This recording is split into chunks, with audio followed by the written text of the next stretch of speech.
The next item of business is a debate on motion 19487 in the name of Bob Doris on the Social Justice and Social Security Committee debate, financial considerations when leaving an abusive relationship.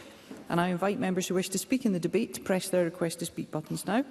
And I call on Bob Doris to speak to and move the motion on behalf of the Social Justice and Social Security Committee. Presiding Officer, on behalf of the Social Justice and Social Security Committee, I am pleased to open this debate. Before discussing the substantive issues the committee explored as part of its inquiry into financial considerations leaving an abusive relationship, I first want to thank the individuals and organisations that enriched our work on this topic.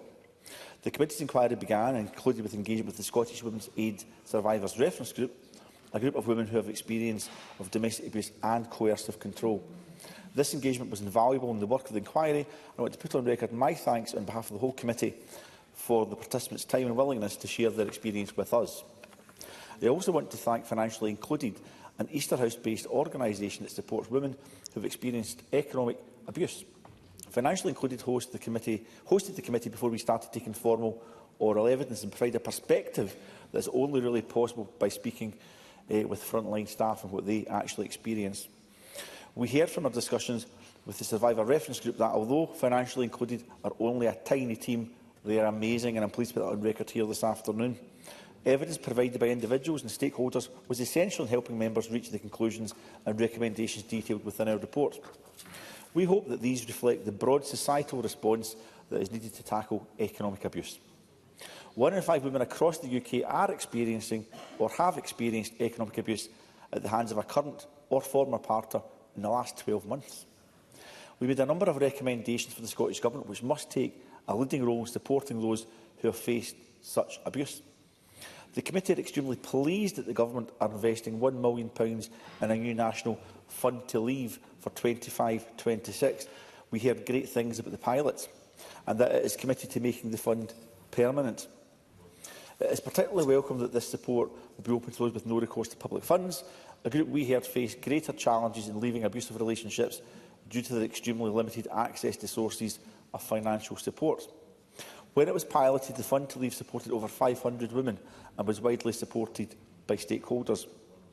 Citizens Advice Scotland said the fund offers deep psychological reassurance that comes from knowing that there is a cushion available to get yourself restarted in order to have a safe future. Providing money to enable victim survivors to leave abusive relationships is vital.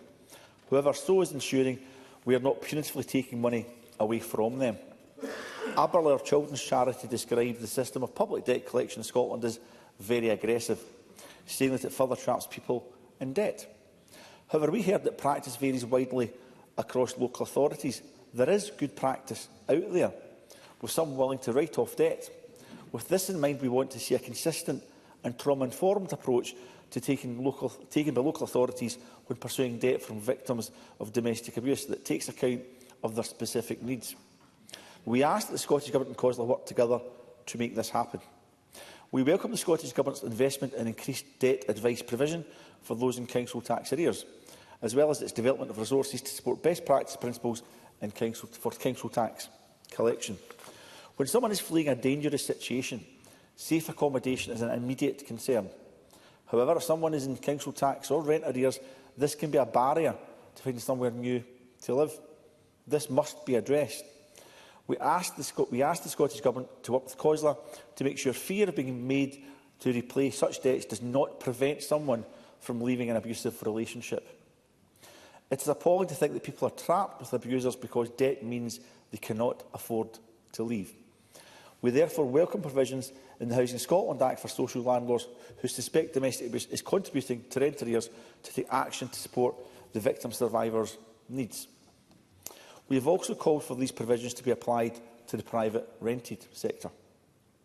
The lack of suitable and safe accommodation options for those escaping abuse are urgently needing to be addressed.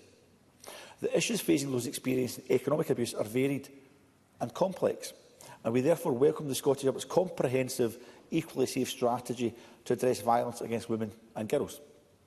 However, stakeholders highlighted that improvements could be made to further recognise the impact of economic abuse within it.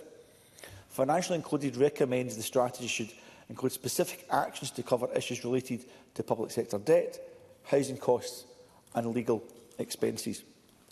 Information available to victim survivors also needs to be improved. Glasgow Violence Against Women Partnership emphasised to us that, at present, a woman will contact up to 11 services before she gets the information she needs. It shouldn't be so. Scottish Women's Aid also told us that a whole system response for advice and information is required. Access to legal advice and representation is also essential when leaving an abusive relationship. However, we heard this is not always available. I wish to highlight the Equalities, Human Rights and Civil Justice Committee's recent inquiry into civil legal assistance, which concluded that there is an urgent need for action to improve the delivery of civil legal assistance. During our own inquiry, we heard about a number of issues with the legal aid system. In the time available to me, I will discuss some of those most pressing concerns. Eligibility for legal aid was a significant concern raised by members of the Survivor Reference Group. The Scottish Legal Aid Board told us that solicitors have the ability to exercise discretion when it comes to financial assessments. However, there is a lack of awareness of this discretion, which means victim survivors are missing out on the legal support that could make all the difference to their cases. We asked the Scottish Legal Aid Board to address this as a matter of priority and to raise awareness for this discretion, both within the legal profession and with the public. We also heard that means testing arrangements for advice and assistance are more restrictive than for civil legal aid. And along with the Equalities Committee, we have called for the financial thresholds to be reviewed. We also called on the Scottish Government to work with the profession on fees paid to firms for legal aid, given that we heard the amounts awarded at present are insufficient and can make it difficult to offer a trauma-informed service to victim survivors. Following publication of our report, the Scottish Legal Aid Board wrote to the committee responding to the recommendations we made. We are pleased to see the agency commit to working with stakeholders to create a more responsive, user-focused system for the future. Time will tell. And that this will include enhanced training and support for solicitors and applicants. The Regulation of Legal Services Scotland Act was passed in June, which introduced provisions to widen access to legal services. We welcome this. It will be important to monitor how effective these changes are. It would be helpful to hear any progress updates from the Minister during this debate on the committee's recommendations to the Scottish Government. Presiding Officer, the financial barriers to leaving an abusive relationship can be exacerbated by the welfare and benefits system. We think there needs to be a best practice shared between the UK Government, the DWP, the Scottish Government and Social Security Scotland and, of course, our local authorities. We believe the 5-week wait for universal credit is a huge barrier for women fleeing domestic abuse and that this should end. We believe that there should be a joint group led by the Scottish Government, and apologies, Presiding Officer, my words here are not precise because I'm doing this from memory rather than my script. We believe that there should be a group convened led by the Scottish Government, including the UK Government and other partners, to find a way forward to taking all those financial barriers away from women as they leave an abusive relationship. If the will is there, it can be done. In my closing comments, I will make other observations in the committee's recommendations, but for now, I look forward to hearing from other members during this debate. Thank you. Thank you. And I now call on Karen Adam on behalf of the Equalities, Human Rights and Civil Justice Committee. Thank you, Presiding Officer. I welcome the opportunity to contribute to this debate in my capacity as convener of the Equalities, Human Rights and Civil Justice Committee.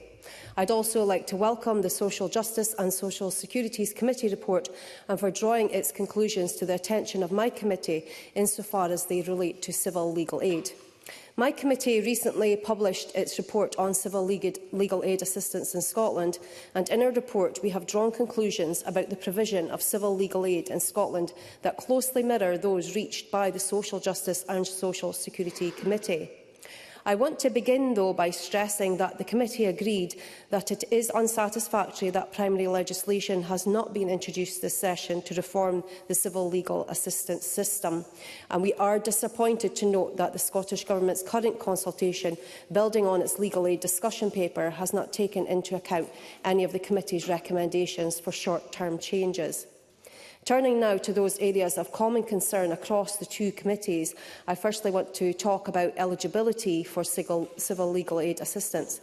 My committee heard serious concerns about the low financial thresholds in place to be eligible for advice and assistance. Those thresholds have not increased since 2011 and include a maximum capital limit of £1,716. It seems inconceivable that someone should be eligible for universal credit but not advice and assistance. We recommend that advice and assistance financial eligibility is increased to match civil aid levels. Moreover, we considered that all levels in advance and assistance and civil legal aid should be increased in line with inflation since 2011. I welcome that the Social Justice and Social Security Committee is also calling on the Scottish Government to work with the Scottish Legal Aid Board to reassess the means testing arrangements for these schemes and to consider uprating the capital thresholds for both to £16,000, the same as for universal credit. We also heard calls for financial eligibility requirements to be waived for certain types of case. These include for civil protection orders and gender-based violence more generally. We are strongly of the view that the Scottish Government must pursue reforms with a view to removing financial eligibility tests to ensure victims of domestic abuse can access civil protection orders and investigate options for ensuring legal aid is available without means testing to a wider selection of domestic abuse cases. The committee also heard about so-called legal assistance deserts.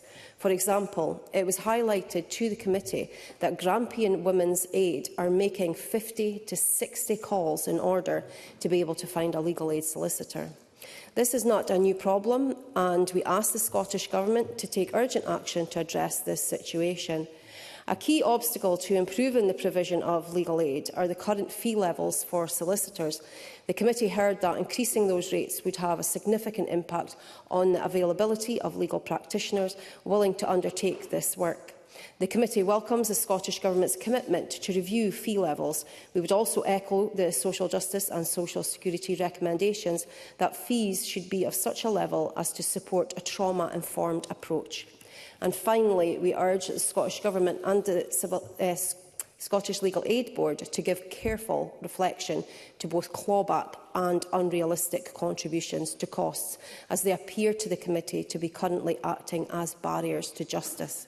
In closing, I want to reiterate that the evidence showed people have been waiting far too long for the reform, and we ask the Scottish Government to show greater urgency in delivery. Thank you. Thank you. And I now call on CoCab Stewart, Minister.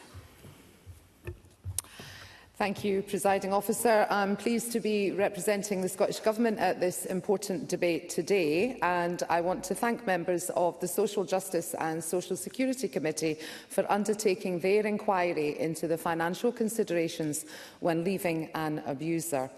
This Government is resolute in the belief that coercive control, including financial abuse, has no place in Scottish society. We are striving to eradicate the financial and structural barriers that victim survivors face when they leave an abuser. Through Equally Safe, Scotland's strategy to address violence against women and girls, we have taken measures to prevent violence, to build the capability and capacity of support services, and to strengthen the justice response to victims and perpetrators. For example, we introduced the Domestic Abuse Scotland Act 2018, which criminalises coercive control, including aspects of financial abuse.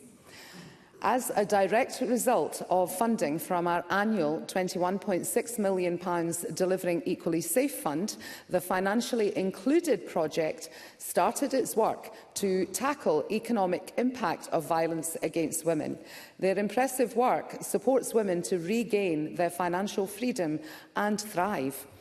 This year, we have allocated increased funding to Financially Included to further expand and support the work that they provide and to develop a new Scottish Economic Abuse Helpline. We are committed, as a government, to doing more. I have asked my policy officials to consider the committee's report as part of the work to develop the next Equally Safe delivery plan, which will succeed the current plan at the end of 2026. Social security was raised by Bob Doris, and I recognise the importance of social security issues to this agenda. In Scotland, we have deliberately built a radically different social security system that provides the vital support to those who need it, including women and children experiencing domestic abuse. Social security staff, including a dedicated safeguarding team, are trained to identify and support those experiencing abuse. However, as this Parliament is aware, much of the social security in Scotland, particularly universal credit, remains reserved to the UK Government. We remain keen to work with the DWP on areas where we have limited power, for example on the splitting of single household universal credit payment, which stakeholders have told us is essential to remove a potential enabler of domestic abuse. Nobody should have to face additional financial hardship as a result of domestic abuse. And we recognise that enforcement practices, like the way that liability is shared for council tax or longer debt expiration periods, can create very difficult circumstances for those who are experiencing or have experienced abuse. And that is why, during the Housing Bill, we supported an amendment requiring a review of how council tax arrears affect those in that situation, and this has been included in the bill. We also committed to consult on the council tax debt expiration period. The outcome of the review and consultation will be reported to the Parliament and will give us a much clearer understanding of the issues and, of course, how best to respond. We have also this year allocated £2.2 million to roll out a national council tax debt project delivered by Citizens Advice Scotland to increase the support available to those that need advice and support on any aspect of council tax, including arrears. As part of the Housing Emergency Action Plan, we have established a new National Fund to Leave, as Mr Doris mentioned, that supports women and their children to leave an abusive partner and aims to improve their housing outcomes. The evaluation, as he mentioned, of last year's pilot did in fact show that over 500 women were provided with financial support. The National Fund could improve housing outcomes and assist with the transition to a more stable and independent future for up to 1,800 women and their children.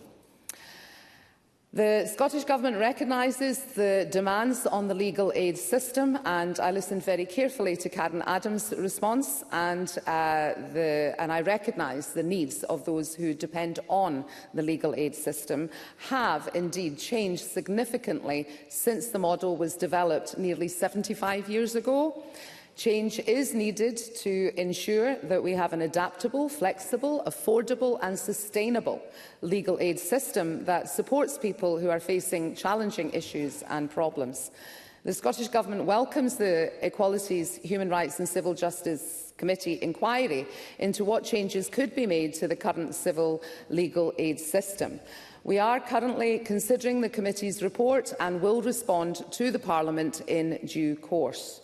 We will continue to work closely with our stakeholders to support women to get the right access they need, and listening to them, of course, is vitally important. Regarding the application of no recourse to public funds, the conditions create significant barriers to leaving abusive relationships. Through the Ending Destitution Together strategy, we are seeking to mitigate and prevent destitution for people with no recourse to public funds. I see, Presiding Officer, that I am running out of time. Thank you for your patience, and I do want to finish on assuring that this Parliament and we are listening, and we will continue to address this blight on Scottish society. Thank you. Thank you. I now call on Alexander Stewart. Thank you, Presiding Officer. As a member of the Social Justice and Social Security Committee, I am pleased to speak about the findings of our inquiry into financial considerations when leaving an abusive relationship. This report highlights the serious challenges faced by domestic abuse victims and how basic financial protections are still missing for many of these individuals.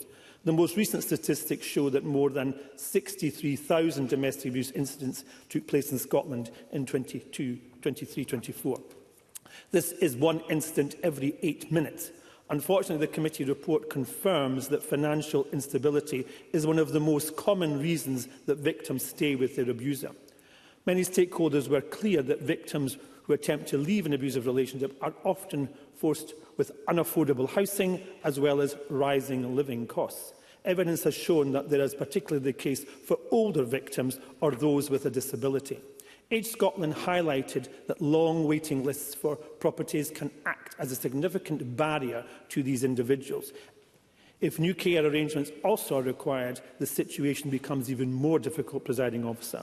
Among themes that the committee looked at, there was an issue when it came to advice and information. Too often victims were not aware of where to turn to when fleeing from an abusive relationship.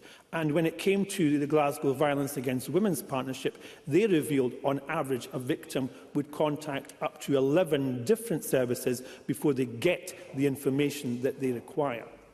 Local authorities have an important role to play in helping domestic abuse victims, also, Presiding Officer. The committee report recommends that the Scottish Government work together with COSLA to create a single point of contact within each council area where victims can support and advice can be sought. It is also recommended that the Government work with COSLA to improve the consistencies of financial support across different council areas. I hope that the Government will be able to look at these recommendations very closely. We also heard evidence that the case when it came to single-sex relationships, it is often the main earner who is the victim of the abuser. This challenges the common narrative that financial controls always signals the financial power. It is therefore important that the equality and equally safe framework is able to reflect the needs and circumstances of different victims, including those with protected characteristics. The Scottish Government must play its role in providing victims with the funding they need in order to leave an abusive relationship. And in respect of that, the Fund to Leave pilot scheme is very much welcome. The funding plays a vital part in establishing financial and the burdens that victims may have to deal with when doing that. And the recently announced additional £500,000 for this fund is much welcomed. However, the Government must now confirm whether they intend to make the scheme permanent or not, as the committee report has called for, Presiding Officer. The committee's recommendations should be taken alongside the urgent need to stamp out domestic abuse altogether. For those of us who are committed to that, we will see things progressing. Where appropriate, there should also be the chance to undertake rehabilitation to lower the number of repeat offenders. In Scotland, however, reoffending rates remain stubbornly high. We must also help young people to understand the dangers of domestic abuse and understand how to recognise when a relationship is becoming abusive. On these issues, I note that the Domestic Abuse Provision Bill brought forward by my colleague Pam Gossel MSP is currently being scrutinised by the Criminal Justice Committee. I would urge the Scottish Government to support these important proposals when it comes to that time. Presiding Officer, domestic abuse victims deserve and need proper support from the Scottish Government. These individuals should not have to suffer for a single day longer than is necessary. So in conclusion, Presiding Officer, we hope that the Scottish Government will take the findings of this report seriously and implement some and all of these common sense proposals to ensure that victims of domestic abuse, wherever possible, because it is the least that we can do as a Parliament to support these individuals as they progress through this difficult time. Thank you, Presiding Officer. Thank you, Mr Stewart. I now call Carol Mochan to open on behalf of Scottish Labour. Up to 5 minutes, please. Thank you, Presiding Officer. And can I thank the other members of the Social Justice and Social Security Committee for preparing this important contribution to our national discussion. I'm now a member of the Social Justice and Social Security Committee, but I was not at the time of the report. But can I thank the clerks and, of course, all who contributed in the important evidence.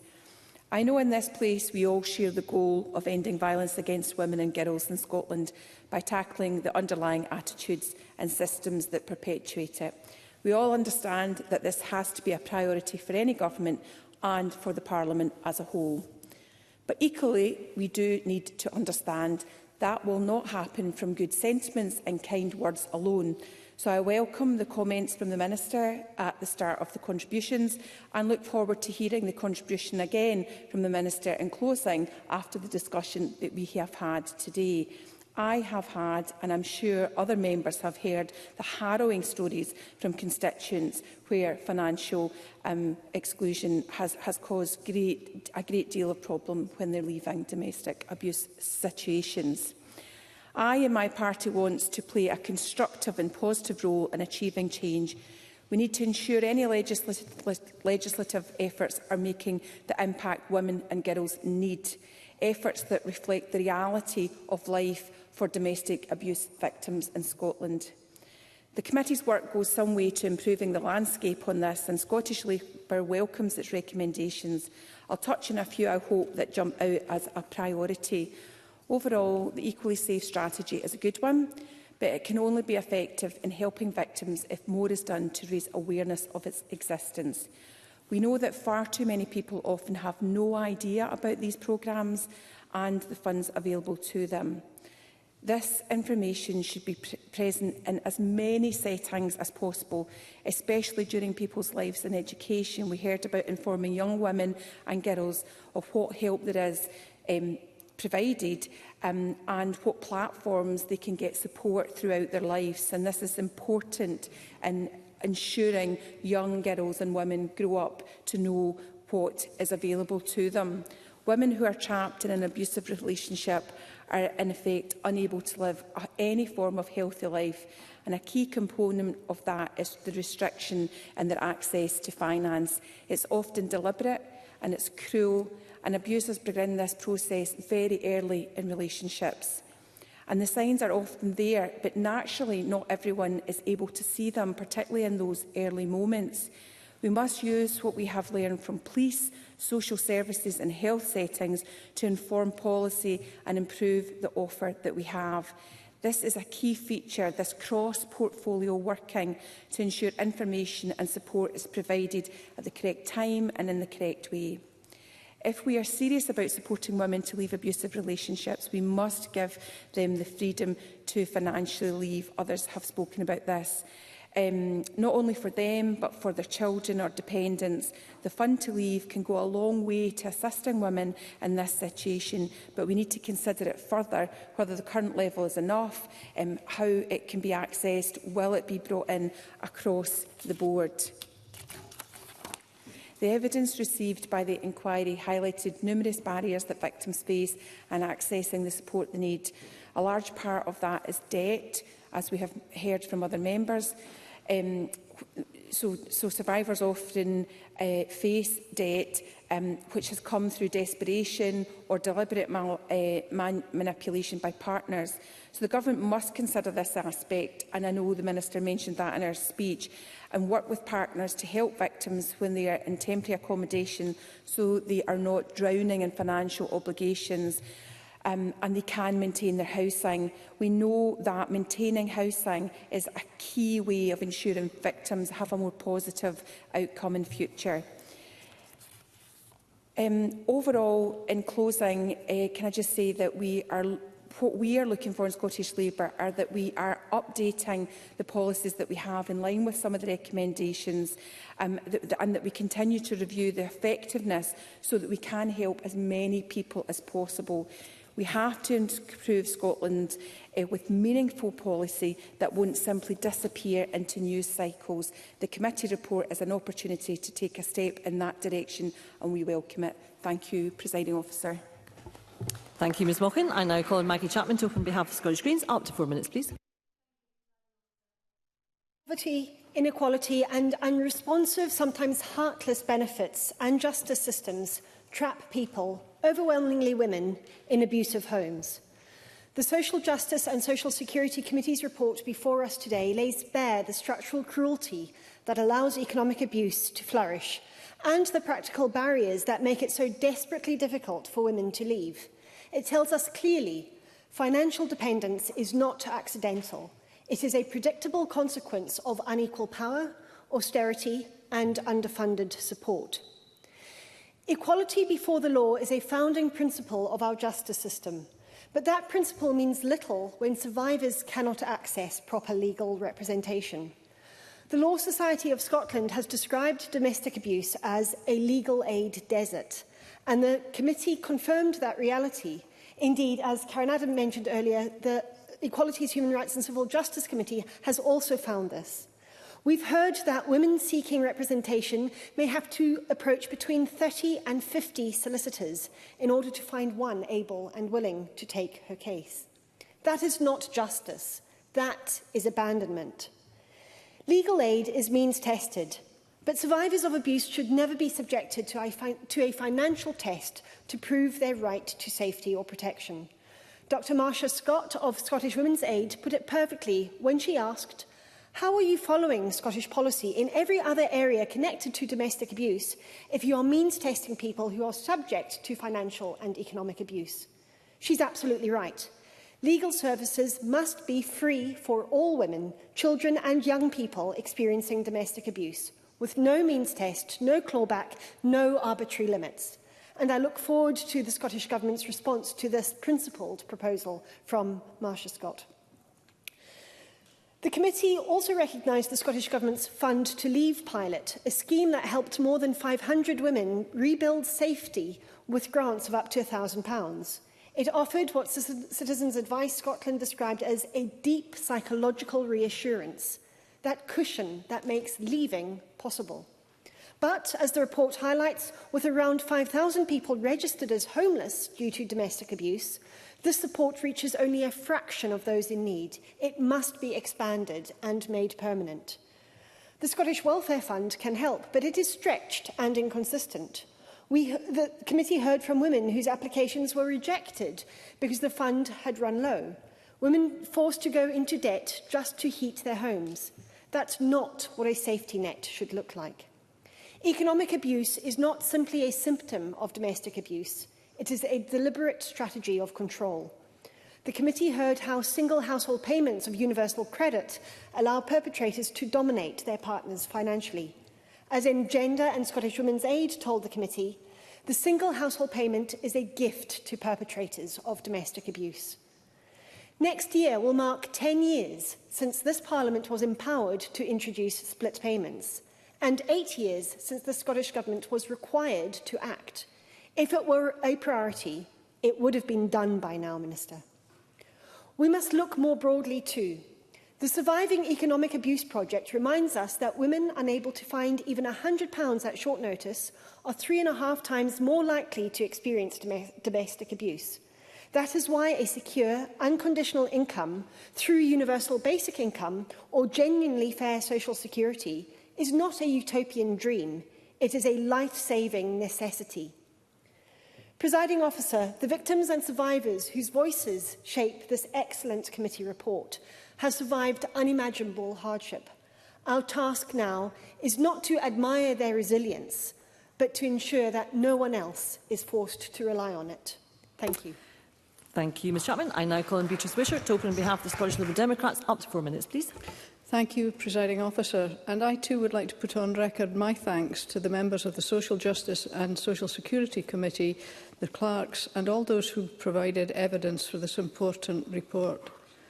Anyone can find themselves as a victim of domestic or financial abuse. With creeping behaviour and facades of charm, it can be difficult to recognise the early signs, but it can lead ultimately to women and children being trapped with no financial means to leave. In 2023-24, Police Scotland recorded over 63,000 incidents of domestic abuse.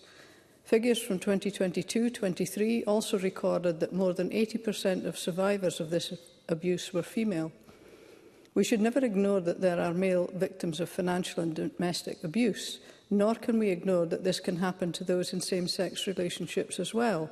But the figures are clear that most abusers are male. And we can't ignore that our society needs to address misogyny and violence against women and girls. And coincidentally, Presiding Officer, Girl Guiding Scotland is in Parliament this week. I met with them at lunchtime, and this is one of their asks in their manifesto for 2026. My party recently debated this topic at our autumn conference, and we passed a policy package to better protect women and girls. And I would particularly like to highlight one element of that policy, an update to the Matrimonial Homes Family Protection Scotland Act 1981 to include a presumption that the perpetrator of domestic abuse will be required to leave the shared home. This would allow survivors greater choice and agency. Today's motion and committee report focus on financial considerations for those leaving an abusive relationship. Domestic abuse in any form is abhorrent. Economic abuse can take different forms, including an abuser controlling and restricting a person from getting, using or keeping money. As the committee report webpage highlights, in 2020, domestic abuse organisation Refuge found that more than 8 million adults in the UK have faced economic abuse. On average, survivors of economic abuse who find themselves in debt owe just over £3,000. In a previous role, I worked with a survivor of economic abuse. After the abusive relationship had ended, the financial revelations were peeled away layer by layer. The survivor knew nothing about some of the debt in her name. She'd been coerced into taking out multiple loans and credit cards in her name, often with the perpetrator standing beside her, intimidating her, making her make phone calls to banks and loan companies. Other debt taken out in her name without her knowledge, and the amount of debt racked up that the perpetrator used and the survivor didn't see was huge. Some financial institutions, though not all, were willing to recognise their failings and wrote off some of the debt, enabling the survivor to move forward and rebuild her life. That situation was very many years ago, and there has been an improvement in terms of awareness and support. The TSB Flee Fund, for example, enables domestic abuse victims, provides funds of up to £500, which is not required to be paid back, and exists to pay for the essentials to leave. As is also highlighted in the report, there are many barriers to seeking help in order to make the first steps. While help and advice is available online, it can be dangerous to access at home and a barrier for older, less digitally confident people. As Age Scotland noted, a quarter of women who have experienced economic abuse are aged over 60.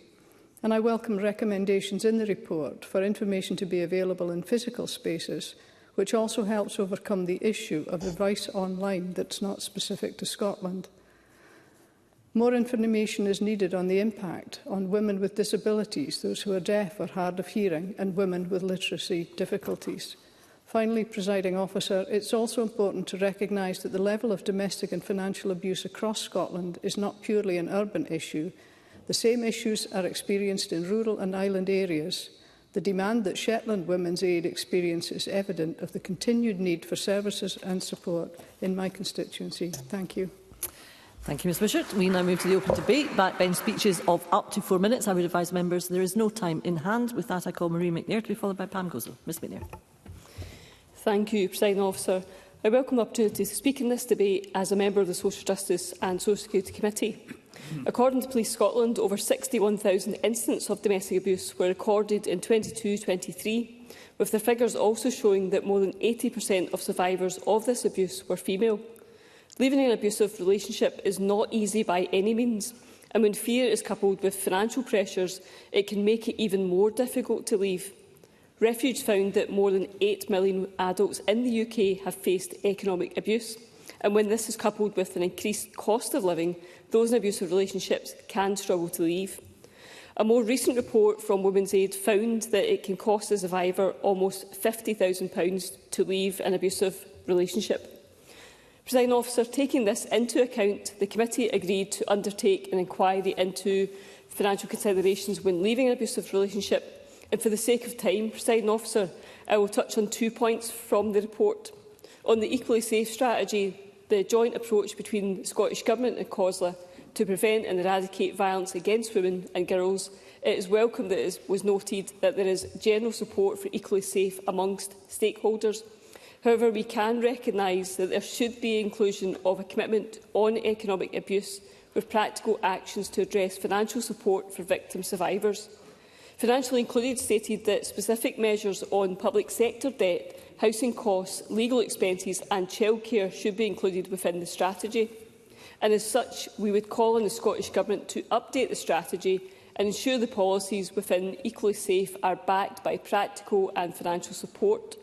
On a further point to this, it was concerning to note that awareness of Equally Safe was much lower amongst victim survivors compared to stakeholder organisations. Therefore, I would be keen to see what more the Scottish Government can do to increase awareness of the strategy more generally. For us to tackle financial abuse, we need agencies and services to work together and take a consistent approach, so that the committee has asked that consideration be given to developing a forum where key actors such as the Scottish Government, COSLA, Social Security Scotland, the DWP and other relevant agencies and services can work together to prevent financial abuse. It is also of the utmost importance that any change to the Equally Safe framework takes into account same-sex relationships and the challenges faced by these victims and survivors of financial abuse. I would support the Scottish Government reviewing this framework and taking into consideration how to improve messaging to encourage those being abused within same-sex relationships to seek support, as well as training for staff delivering services to recognise abuse across all relationship types. Presiding Officer, the committee also received evidence which highlights that victim survivors of domestic abuse are more likely to be affected by benefit sanctions. In light of this, it is noted that the UK Government must consider amending the rules for universal credit for victim survivors of domestic abuse to remove the 5-week waiting time for new claimants. We would also welcome the UK Government to provide a single contact so that women can discuss confidentially what their entitlement would be if they leave their relationship. The Scottish Government is urging the Department of Work and Pensions to implement split payments for universal credit by default. I am certain we can all agree that coercive control, including the financial abuse, has no place in Scottish society. The decision to leave an abusive partner puts individuals in a very vulnerable situation. Therefore, there must be appropriate supports in place that assist individuals in their greatest need. Thank you.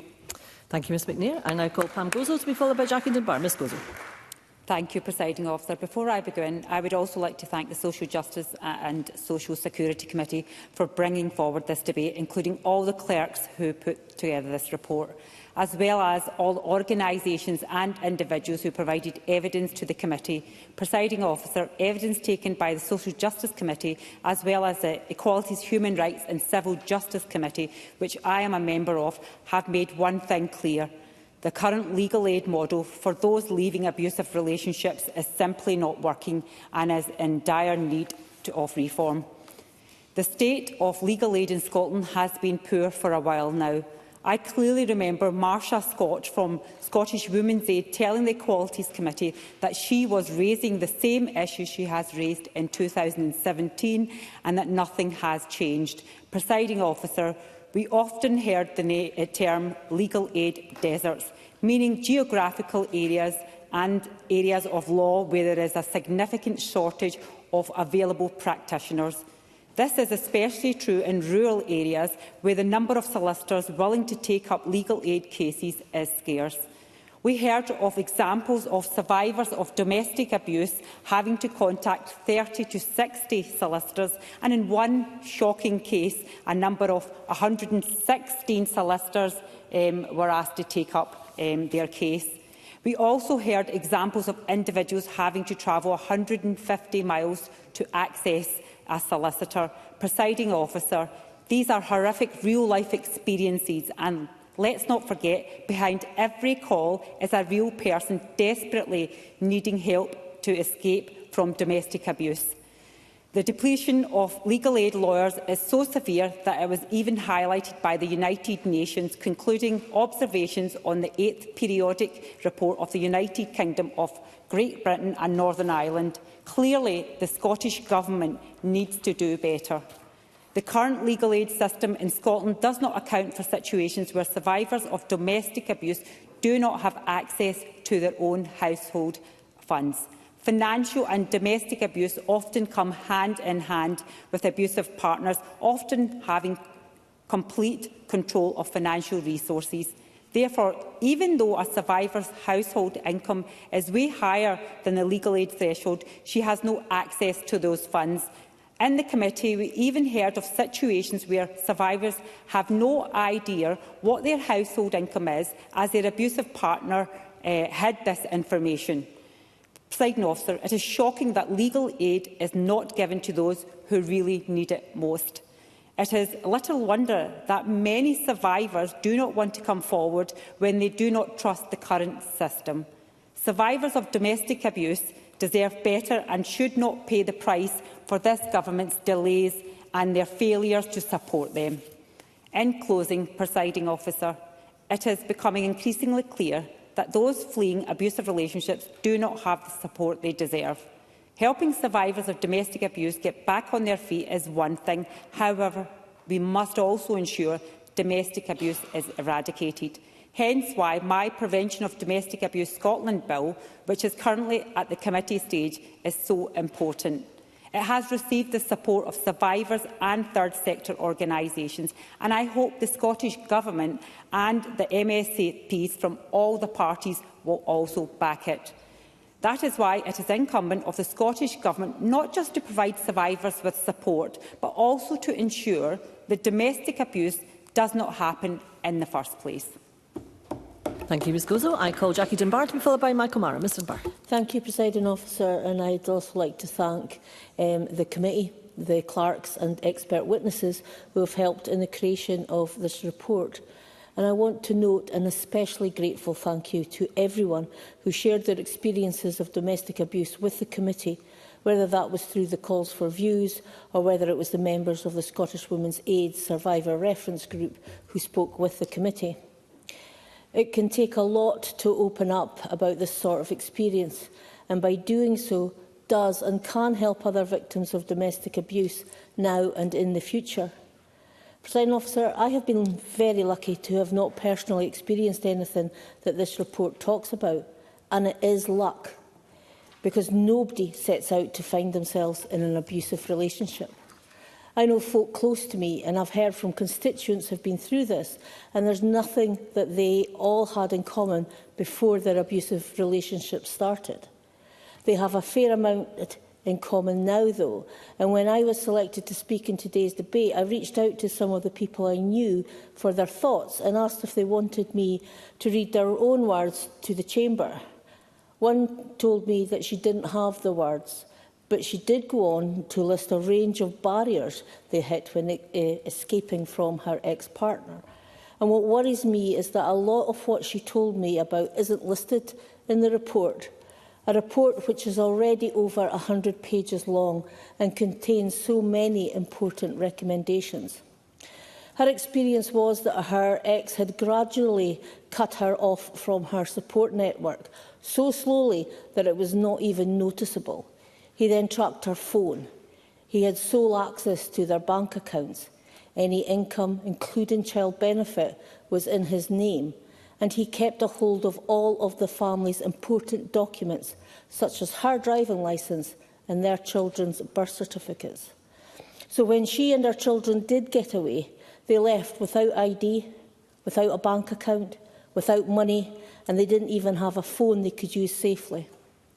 Presiding Officer, almost all of the support that we make available require ID to access. A lot of it requires a bank account to pay it into, which again needs an ID to set up. They couldn't call the helplines that are available. And where she eventually managed to get away to wasn't in the city. She didn't have a car or a bus pass or bus fares or a support network to reach out to get her and her children to where the support was. And even then, when she did get to where she was told to go, the support she needed wasn't all in one place, and she was expected to get from Marshall College to a police station in Bucksburn, which, for those not familiar with Aberdeen, is 4 miles apart on foot. She asked me to raise these particular points today and about the baseline that is used when making support available. Unfortunately, a lot has gone wrong for her, and it's why debates and reports like this are so important, so that we can fix what's not right for others in the future. With my last few seconds, let me finish by highlighting the fantastic Grampian Women's Aid, who do an amazing amount of work. They go above and beyond for so many women. They offer a lifeline, literally, for those fleeing domestic abuse. If you're a woman in the North East who needs help, they will help. So please, don't be afraid to reach out to them. Thank you, Presiding Officer. Thank you, Mr Mbarr. I call Michael Mara to be followed by Paul McLennan. Mr Mara. Thank you, Presiding Officer. Can I begin by adding my thanks to the committee and all the stakeholders who participated in the inquiry, particularly those who are victims of domestic violence. I'm pleased there is cross-party consensus today that Scotland must do better by those who find themselves in these most difficult of circumstances. And today I'm talking about women, for it is overwhelmingly women. 81% of domestic abuse incidents in 23-24 were between a female victim and a male suspected perpetrator. Women who have been abused by those they trusted most in what should have been the safety of their own home. And it can be extremely difficult to leave an abusive relationship for a myriad of reasons, including the financial impact, the financial risk and the financial complexity of leaving. And that's often exacerbated by abusive partners having total control over household finances. This is also a timely inquiry that I give the committee credit for, not least for my constituents in Dundee, where rates of domestic violence are the worst in Scotland. In 23-24, Dundee had the highest incident rate of domestic abuse in the whole of Scotland, with 183 recorded incidents per 10,000 people. The Scottish average was 116. And rising levels of domestic abuse are of huge concern. They are fuelled by a culture of misogyny and conspiracy that proliferate online, particularly among young men. In recent years, rape has the lowest conviction rate for any crime type in Scotland. In 21-22, less than half of rape trials which made it to court resulted in a conviction, compared to an overall conviction rate of 88% in Scotland for the same year.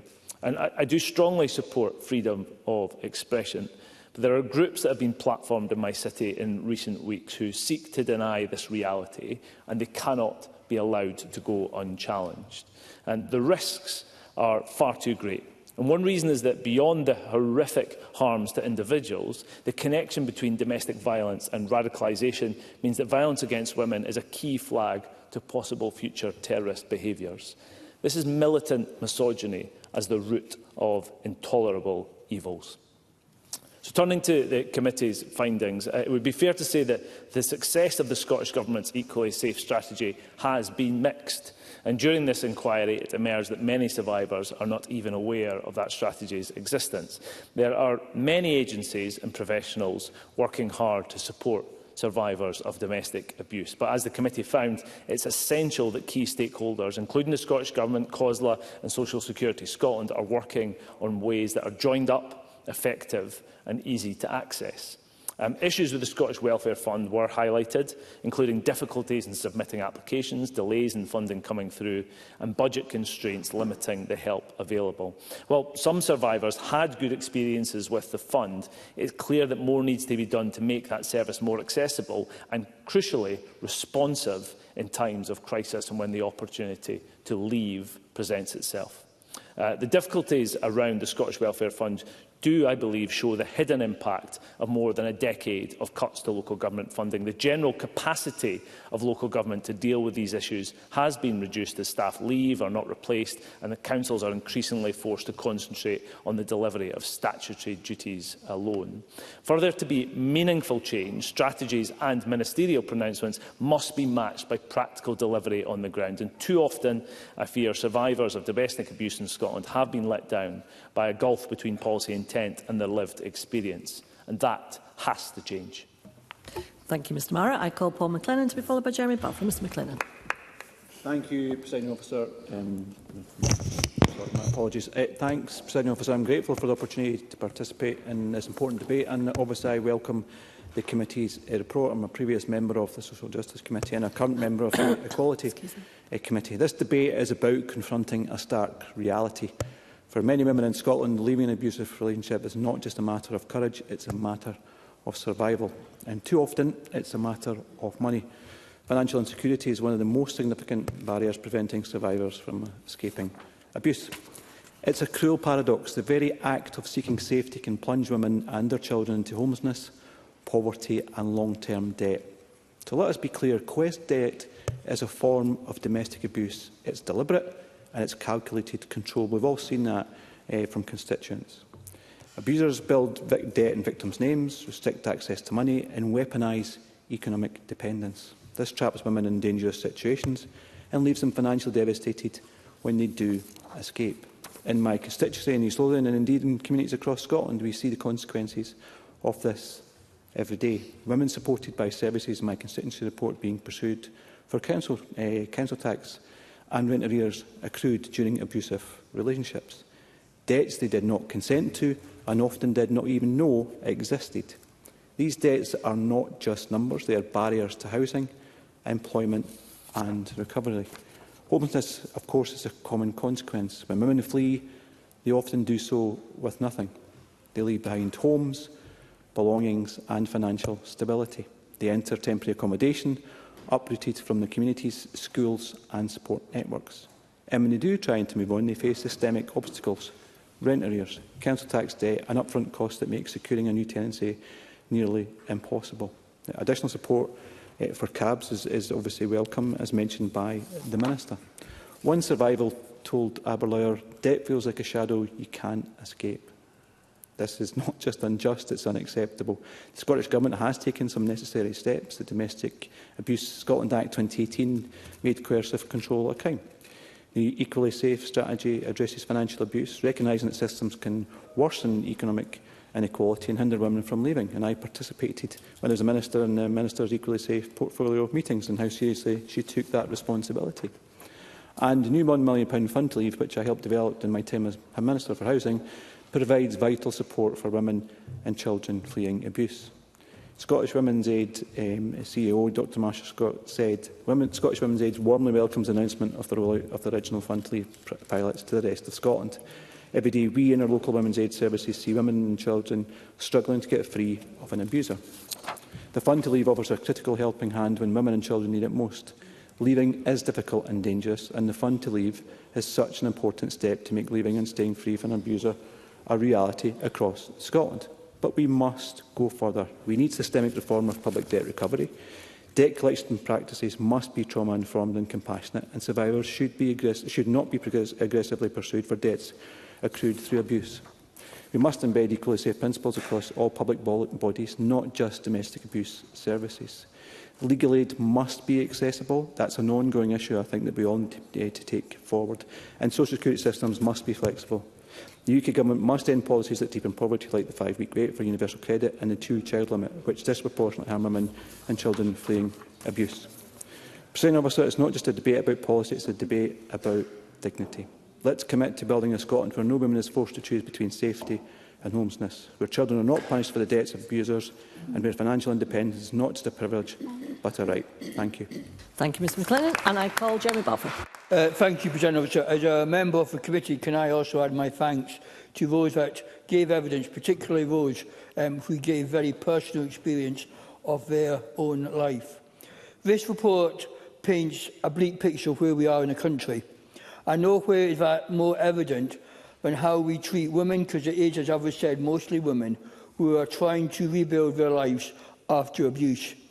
Every week, women across Scotland make the incredibly brave decision to leave their abusive partner. But too often that courage is met not with safety or support, but with financial barriers, bureaucracy and a lack of somewhere safe to go. We talk about fairness and dignity in social security. But what dignity is there when a woman fleeing violence has to wait weeks for financial help? As Maggie Chapman pointed out, the Scottish Parliament has had power for 10 years to deal with split payments with Scottish Payments, and the Scottish Government has done nothing about that. Words are easy, action is lacking on this area.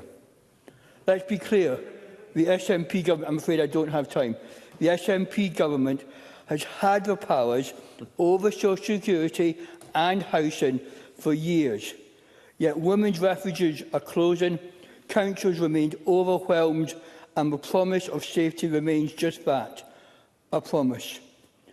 And even when women seek justice, they find another wall in front of them. As many speakers have pointed out, the legal system only works if there are enough lawyers to do the work right now. and there simply are not enough lawyers in Scotland doing this type of work. Why? Because legal aid is underfunded and lawyers are simply walking away from it. That is not justice. It's a failure to protect the most vulnerable, and only the Scottish Government can be held liable for that. We owe it to every woman who has to pack a bag in the night and run to make sure she finds a system ready to protect her, not one that makes her trauma be lived over and over again. Presiding Officer, it's time for the Scottish Government to act, not just talk, and provide real housing, real support and a justice system that truly stands with survivors, ensuring that Equally Safe becomes a living reality, not just some fantasy that the Scottish Government has dreamt up. Thank you. Thank you, Mr Balfour. We will now move to closing speeches. I would advise there's no time in hand and any interventions should be absorbed within the members' agreed speaking time. With that, I call Maggie Chapman to close on behalf of Scottish Greens. Up to 4 minutes, please. Thank you, Presiding Officer, and I refer colleagues to my register of interests. Prior to my election, I worked for a rape crisis centre, and apologies, I should have said this earlier.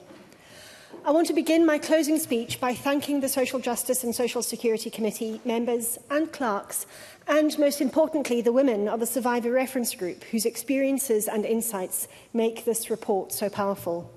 Their testimony leaves us in no doubt. Financial barriers are among the most effective tools abusers use to trap and punish.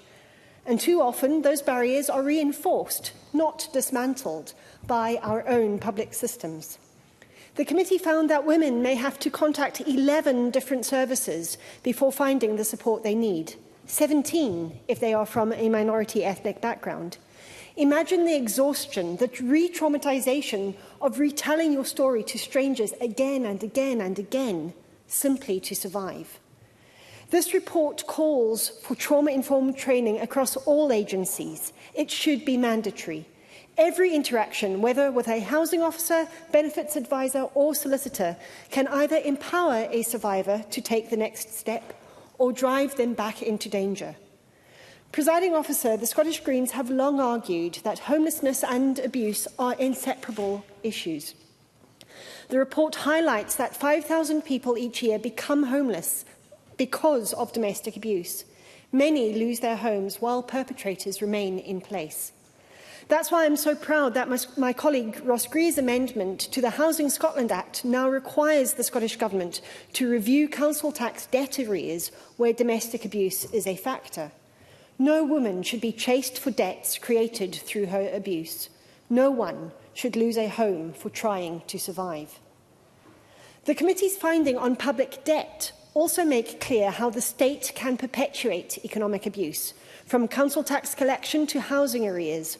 We must end the shaming of survivors through punitive debt recovery. On legal aid, as we've heard so clearly this afternoon too, the committee's evidence was damning. Scarcity, bureaucracy and inadequate funding mean survivors face impossible choices. Legal aid cannot be a postcode lottery or a privilege for the well-resourced. It is a human right. The Scottish Government's commitment to reform is welcome, but reform must mean universal, trauma-informed access, not further review and delay. On social security, the evidence is just as stark. Delays in the Scottish Welfare Fund, a 5-week wait for universal credit that drives women into debt before they even leave, and split payments still undelivered after 8 years. Presiding Officer, this is a moral test for our Parliament. We cannot claim to stand against gender-based violence while tolerating systems that tie survivors to their abusers through poverty and bureaucracy. Financial independence is safety, economic justice is freedom, and justice, real justice, means building a society where no woman has to weigh her safety against her solvency. Presiding Officer, I look forward to the day when no one in Scotland is trapped in an abusive home for financial reasons, and when the law, our social security and our housing systems are not barriers, but bridges to freedom and dignity. That day cannot come soon enough. Thank you. Thank you, Ms Chapman. I now call Cara Mochan to close on behalf of Scottish Labour. Up to 4 minutes, please. Thank you, Presiding Officer.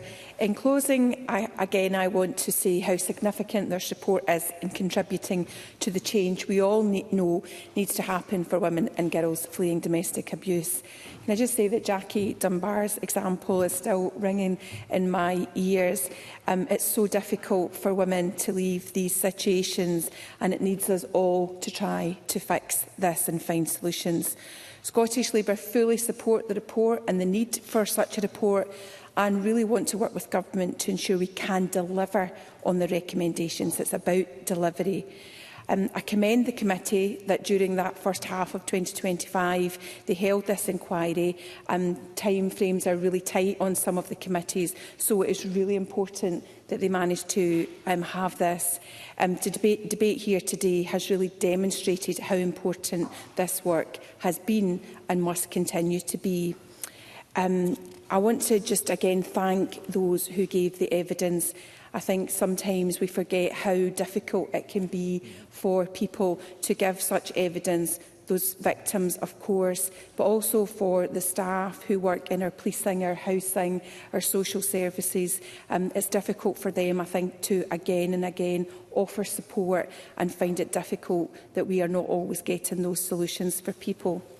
Discussions with women with lived experience, the visit to Financially Included, which Bob Doris mentioned, as well as evidence on the wide range of policy areas relevant, such as housing, social security, legal aid, public debt, immigration status and the police, I think have really paid dividends. The recommendations, I think, should be methodically looked through by government and responded to.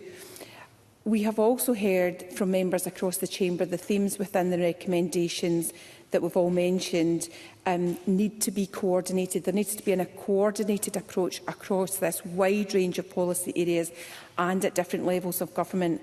And this is something that we say in this chamber a lot, but we need to improve the delivery of that. And so I would be really interested to hear from the Minister what plans she has to try and take that delivery across policy. Many members have mentioned key recommendations that they hope the Minister will do further work on, because we know there are difficulties in accessing advice. Where is this advice? How easy is it for people to access it? Training. What do we have in place to ensure that we do get that trauma-informed training for members of staff? And what would the introduction of a national rollout of Fund to Leave look like? I think it's important that we get some answers on that. Also, members have raised really important issues around legal aid and about investment. And so, to wind up, Presiding Officer, I again mention that this must be a priority for government and that it's about delivery. It's a priority for the Parliament, and it most certainly is a priority for Scottish Labour. And we really value the opportunity to debate this afternoon. Thank you, Ms Mohan. I call on Ros McCall to close on behalf of the Scottish Conservatives. Up to 5 minutes, please. Thank you, Deputy Presiding Officer. We've heard some powerful contributions across the chamber this afternoon, and I want to thank colleagues from all parties for recognising the importance of this debate. I think there's two very strong contributions because they came from a personal angle, are both from Jackie Dunbar and from Beatrice Wishart. I think we can never underestimate coercion. We can never underestimate what an abuser will do. And I think both those personal contributions were very strong. But let's be clear about what the committee report tells us. 4 years on, after these issues were first raised, and basic financial protections for victims of domestic abuse are still missing. And I would like to thank the Social Justice and Social Security Committee, the clerks, and for everyone that gave evidence to it for taking action on this and producing the report. It is just not acceptable that the changes to this process are not further up the priority list. And that failure lies squarely with the Scottish Government. And I feel I have to agree with Karen Adams' contribution that it is disappointing that there is no civil legal aid legislation in this session. Victims of domestic abuse deserve better. They deserve a government that acts with urgency, not one that issues warm words while survivors are forced to choose between safety and destitution. Women's Aid told the committee that survivors with even modest savings may be left paying for the home they fled while trying to rebuild their lives elsewhere. Engendered and Shelter Scotland described women and children placed in hotels for weeks because councils have nowhere else for them to go. Citizens Advice Scotland warned that debt rules can leave only £1,000 in a bank account. That's a rule that could literally stop a woman from leaving her abuser. These are not abstract policy failures, they're barriers that trap victims in danger. There's a couple of other contributions that I would like to highlight.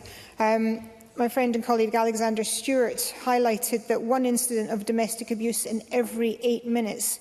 Now, that's a horrific statistic.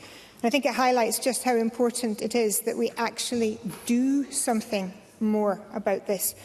And Mr Stewart, Bob Doris and Maggie Chapman all mentioned that 11 services are being approached by victims before getting any assistance. And that shows a fundamental gap in our system. Carol Mochan highlighted in her initial contribution the need for better knowledge and advertising of the help that's actually out there so that victims can get the support that they need. That is something that could happen now. And I want to turn to the Minister's contribution because I know the Minister's contribution had mentioned that there are 3 or 4 separate consultations and reviews based on the back of the reports that came through from both the committees. These are further delay.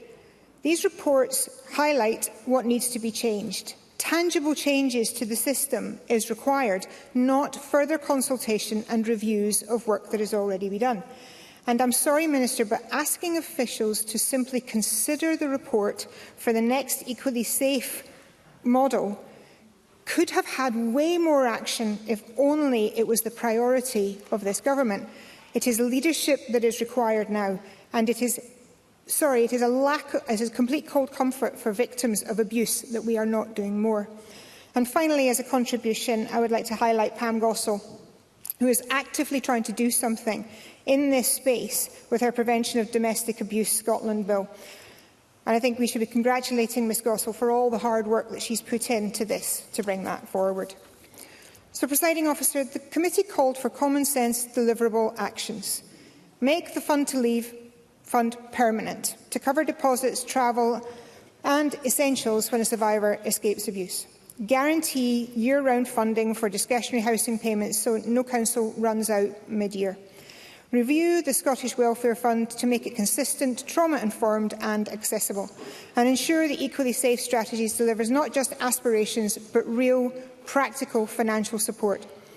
Yet the progress in this remains painfully slow. The committee has done its job.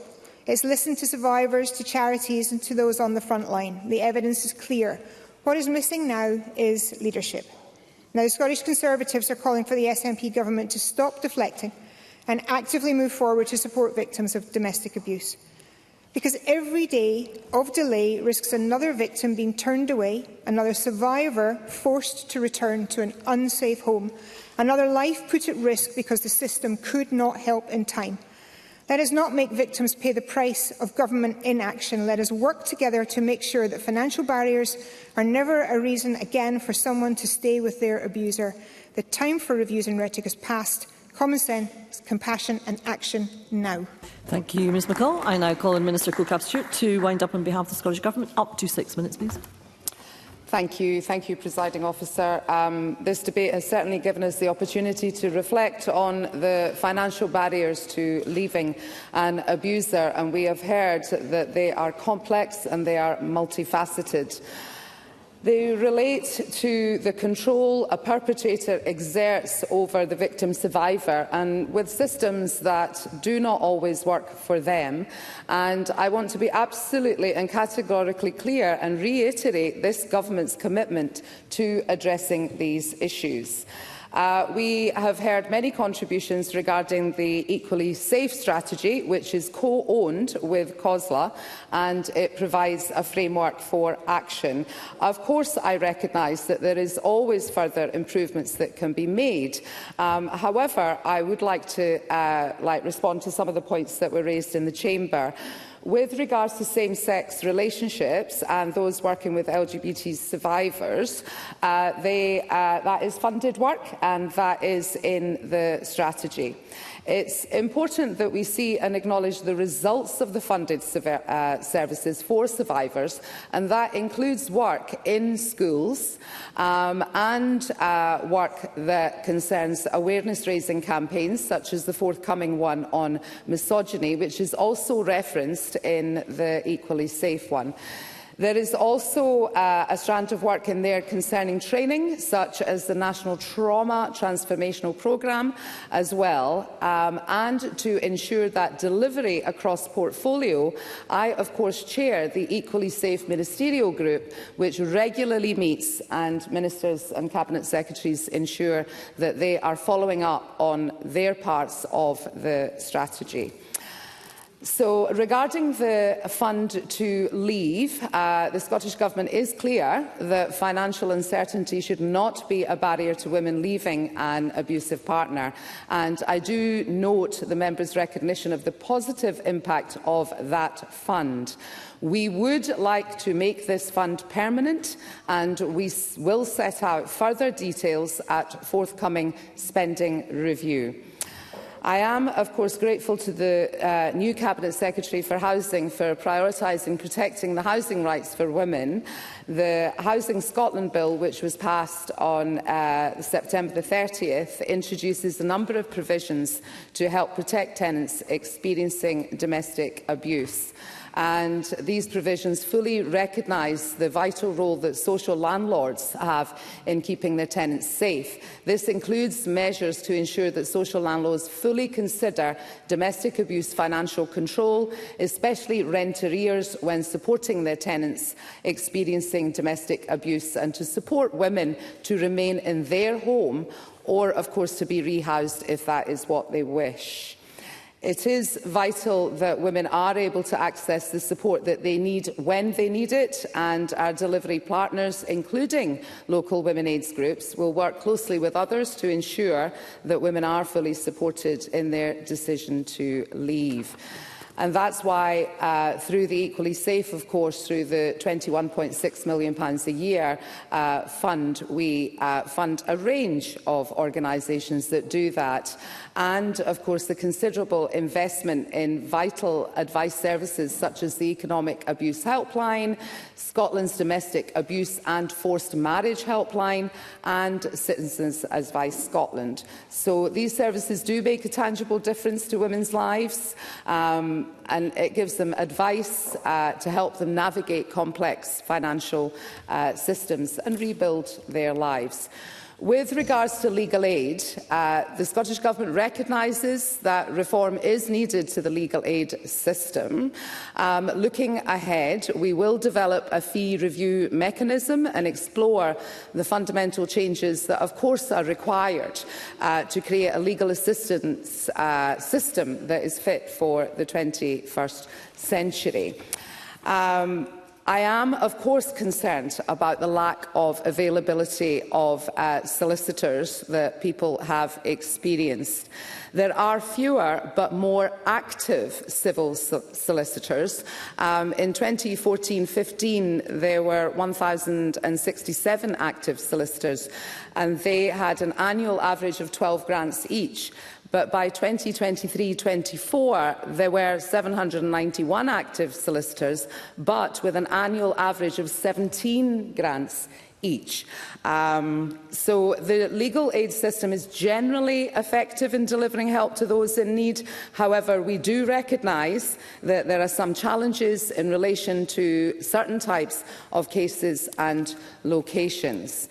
So I welcome the Equalities, Human Rights and Civil Justice Committee inquiry into legal aid, and that report was published on the 17th of September. So it is only correct that we fully consider their recommendations and conclusions since the 17th of September.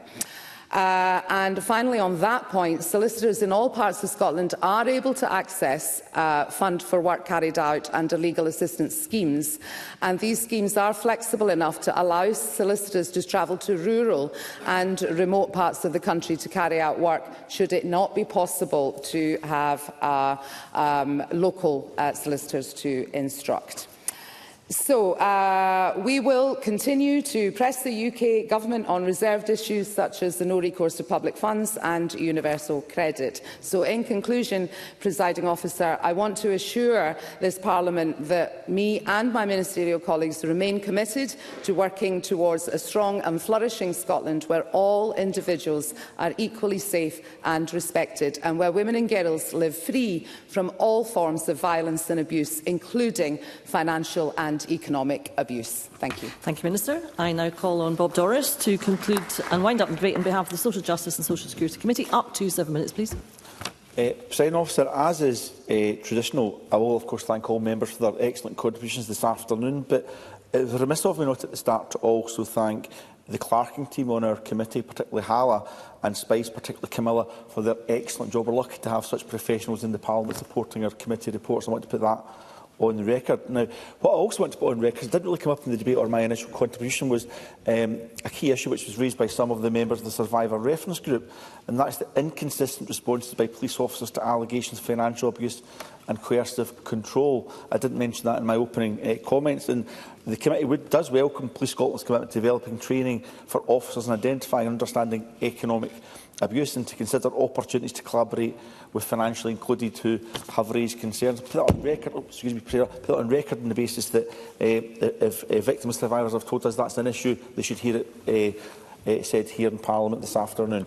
I want to mention Marie McNair, who reinforced my colleague's opening speech in relation to the Scottish Government to set a lead in working together with the UK Government, WP, Social Security Scotland, COSLA and other partners to sharing best practice, and I hope the Scottish Government will drive that forward irrespective of political differences, because there is no difference when it comes to supporting women fleeing violence or economic abuse, and hope that will happen. And also in relation to the 5-week wait on universal credit, we heard a lot this afternoon about financial barriers. Well, that 5-week wait is clearly a financial barrier.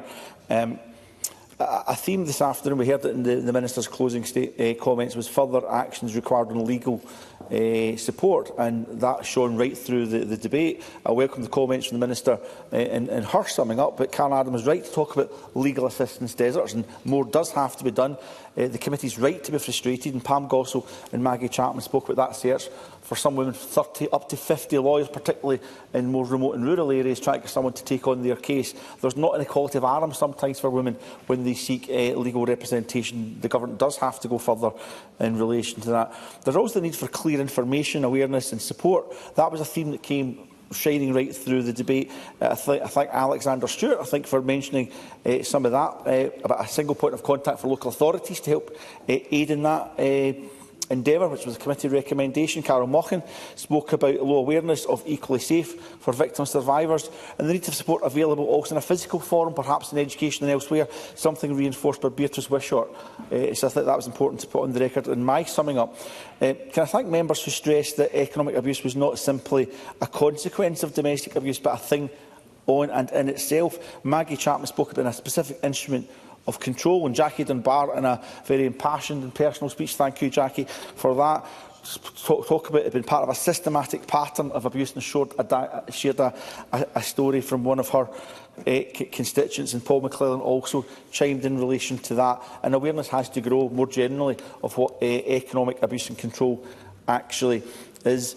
Inadvertently during the debate, Presiding Officer, we got a demonstration that accidentally actually there is good cross-government working taking place on economic abuse, because Paul McClellan mentioned his involvement in developing the new fund to leave during his time as Housing Minister, and I know CoCab Stewart's been pushing forward on that as Equalities Minister, so there clearly is joined up working taking place. Yes, more would be nice, but it is happening, and that's good to put on the record here.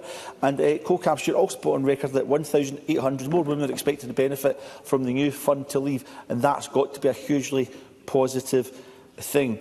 There was a discussion around whether the Scottish Government is delivering enough. Well, I think it's Parliament's job to always push Scottish Government to go further, quite frankly. Whether you're an SNP backbencher, a committee convener or a member of opposition, we should absolutely do that. But I suppose Equally Safe is supposed to be the delivery strategy.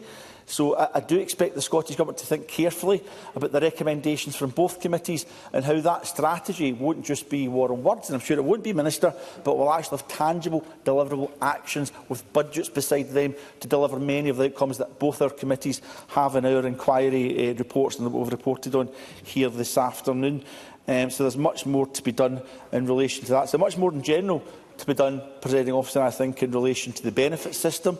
We heard today not just the UK Government and Universal Credit, but the Scottish Government and COSLA and local authorities more generally as well.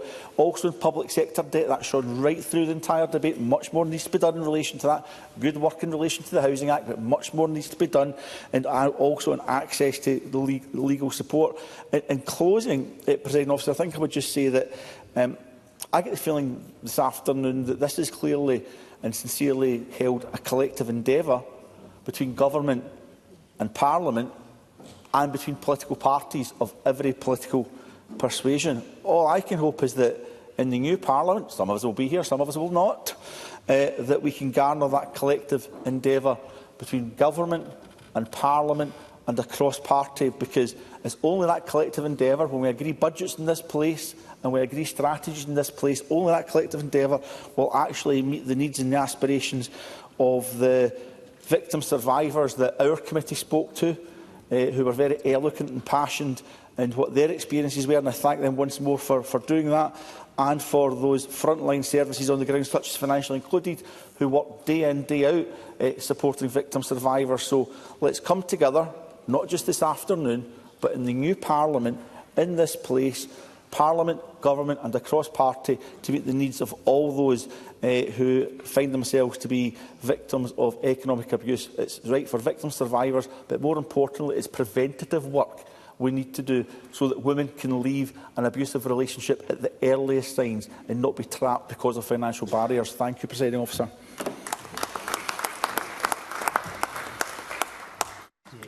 Thank you. Mr Doris, there will be a brief pause before we move to the next item of business to allow front benches to change.